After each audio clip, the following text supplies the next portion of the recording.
Tingnan nyo guys, oh, pinapagalitan ako, oh. Parehas.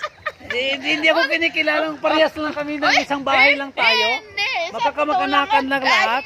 Sa ganun, wag mo akong kinuha ng kay attorney. Tapos pinapagalitan ako. Abay natural. O tingnan mo guys, oh, ganda ng lugar namin dito, oh. Tingnan mo, yan ang lugar namin. Oh, hanggang sa bundok. Wag mo ganun na sinusumbong mo ako kay attorney, kay Meli. Ay bakit? Natakot ka. Inay niya ako. Ayun naman pala eh. Inay niya ako. Oo, yan ang ganda dito. Natural.